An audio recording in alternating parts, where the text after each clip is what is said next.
નમસ્કાર મિત્રો, સ્વાગત છે તમારું અમારી YouTube channel Gujarat jobs and ન્યૂઝમાં. મિત્રો, રાજ્યના સરકારી કર્મચારીઓ માટે મોટા ખુશખબર સામે આવી રહ્યા છે, જેની કર્મચારીઓ ઘણા લાંબા સમયથી રાહ જોઈ રહ્યા હતા. તેનો આખરે સરકારે અંત લાવ્યા છે. રાજ્ય સરકારના કર્મચારીઓ માટે આ એક ખૂબ જ મોટા અને સારા સમાચાર છે. મોંઘવારી ભથ્થામાં 2% વધારો જાહેર કરવામાં આવી રહ્યો છે.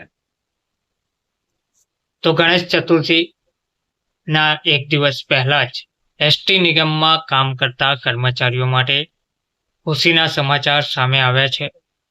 રાજ્ય સરકારે એસટી નિગમના કર્મચારીઓ માટે મોંઘવારી ભથ્થામાં વધારો કરવાની જાહેરાત કરી છે.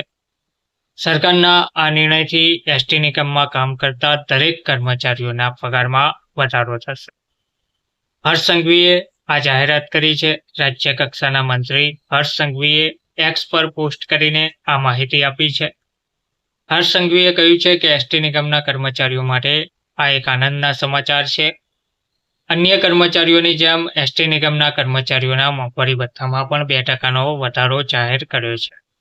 મુખ્યમંત્રી ભૂપેન્દ્ર પટેલ દ્વારા એસટી નિગમના કર્મચારીઓના મોંઘવારી ભથ્થામાં 2%નો વધારો કરવાનો નિર્ણય લેવામાં આવ્યો છે.